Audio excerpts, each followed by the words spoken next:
మీకును దానికిని దాదాపు 2000 కొలమోర్ల ఎడముండవలెను. మీరు వెళ్ళు త్రోవ మీకింతకు ముందుగా వెళ్ళినది కాదు, మీరు దానిని గుర్తుపట్టవలెను. గనుక ఆ మందసమునకు సమీపముగా మీరు నడవరాదు. చూసారా, మీరు వెళ్ళిన త్రోవ ఇంతకుముందు మీరు వెళ్ళినది కాదు కాబట్టి దేవుడు చెప్తున్న మాట నూతన త్రోవ, న్యూ వే, నూతన త్రోవ. ఈ 2025 సంవత్సరంలో మీరు అడుగు పెట్టారు. ఈ 2025 సంవత్సరంలో ఏం జరుగుతుందో, ఈ 2025 సంవత్సరంలో ఎటువంటి ఇరుకులు, ఇబ్బందులు, కష్టాలు, నష్టాలు ఏవి ఎదుర్కొంటారో మీకు తెలియదు. అప్పుడే తెలియదు కాబట్టి మీరు నన్ను నమ్మాలి, మీరు నన్ను వెంబడించాలి, మీరు నా యందు విశ్వాసం ఉంచాలి, మీరు యందు విశ్వాసం ఉంచాలి. నూతన త్రోవ, ఈ మార్గము నూతన త్రోవ. నువ్వు వెళ్ళే మార్గము, ఈ నూతన సంవత్సరంలో అడుగుపెట్టిన నువ్వు, విశ్వాసురాలుగా అడుగుపెట్టిన నువ్వు జీవిత విధానము కొనసాగిస్తుండగా, విశ్వాస యాత్రలో నువ్వు ఎందుకు వెళ్ళుచుండగా ఎటువంటి కష్ట నష్టాలు, ఇరుకులు, ఇబ్బందులు నువ్వు ఎదుర్కొంటాయో తెలియదు కాబట్టి దేవుని మీద ఆధారపడాలి. ఈ నూతన త్రోవ నీకు తెలియదు కాబట్టి దేవుని నడిపింపు మీద ఆధారపడాలి, దేవుని వాక్యం మీద ఆధారపడాలి, దేవుని యందు విశ్వాసం ఉంచాలి. అనేక సార్లు ఈ మాట చెప్పినప్పుడు నాకు జీపీఎస్ గుర్తొస్తుంది. చూడండి, జీపీఎస్ పెట్టేసుకొని మనము ఇక్కడ నుంచి point A to point B వెళ్ళిపోవాలి. వెళ్ళాలనుకోండి, నేను మొన్న జనవరి 1 వరంగల్ సెయింట్ మేరీ బ్యాప్టిస్ట్ చర్చ్లో వాక్యం చెప్తానికి వెళ్ళినప్పుడు నేను హైదరాబాద్ నుంచి వరంగల్ వరకు జీపీఎస్ పెట్టుకున్నాం. జీపీఎస్ పెట్టుకుంటే ఆ జీపీఎస్ నడిపించింది మమ్మల్ని.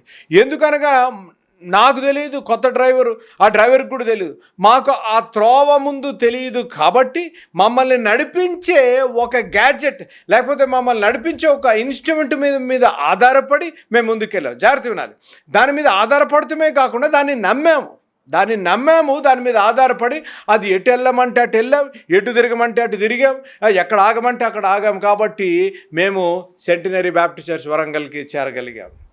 వాక్యం వింటున్న ప్రియులు గమనించవలసిన విషయం, నీ జీపీఎస్, నీ నూతన సంవత్సరంలో నీ జీపీఎస్ ఏదై ఉండాలి అనగా దేవుని వాక్యం ఉండాలి. దేవుని నామానికి స్తోత్రం కలుగును గాక. హల్లెలూయా.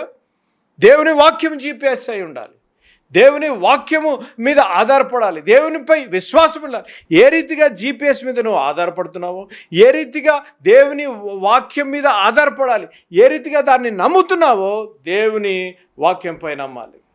కాదు, మీరు జీపీఎస్ చూడండి, అక్కడ ట్రాఫిక్ జామ్ ఉంటే కొంచెం ఎర్రగా కనపడుతుంది, లేకపోతే వేరే రౌట్ చూపిస్తుంది, అక్కడ వేరే దగ్గర ఉంటుంది. దేవుని వాక్యం కూడా అంతే.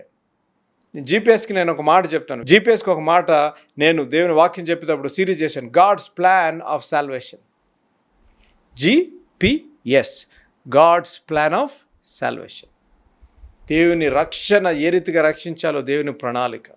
కాబట్టి వీరు చెప్తున్న మాట, ప్రజలకి వాళ్ళందరూ పోగు చేసి చెప్తున్న మాట, ఈరోజు ఈ కార్యక్రమం వీక్షిస్తున్న వారికి చెప్తున్న మాట, మీరు ఈ నూతన సంవత్సరంలో ఈ త్రోవ మీరు వెళ్ళలేదు కాబట్టి, ఇది ఒక నూతన సంవత్సరం కాబట్టి నూతన మార్గం, నీ జీవితంలో నూతన మార్గం. అమ్మ, ప్రియ తమ్ముడు, జాగ్రత్త విను, ప్రియ చెల్లెమ్మ, గత సంవత్సరంలో పాత మార్గముల్లో నడిచావేమో, చెడు మార్గములలో నడిచావేమో, నడవకూడని ప్రదేశాల్లో, వెళ్ళకూడని ప్రదేశాలకు నువ్వు వెళ్ళావేమో, నీ మార్గము చెడు మార్గముగా ఉందేమో, నీ మార్గము ఆ దేవునికి వ్యతిరేకంగా, నీ మార్గం, నువ్వు నడిచిన త్రోవ, నువ్వు నడిచిన విధానము, లేకపోతే నీ విశ్వాస యాత్రలో నీ మార్గము దేవునికి వ్యతిరేకంగా ఉందేమో. కానీ ఈరోజు దేవుడు ఈ నూతన సంవత్సరంలో నూతన మార్గము నువ్వు వెళ్ళాలని, ఒక నూతన మార్గము నువ్వు వెళ్ళాలి అనగా దేవుని మీద ఆధారపడి దేవుని వాక్యముపై విశ్వాసం ఉంచి నూతన మార్గంలో నువ్వు నడవాలి.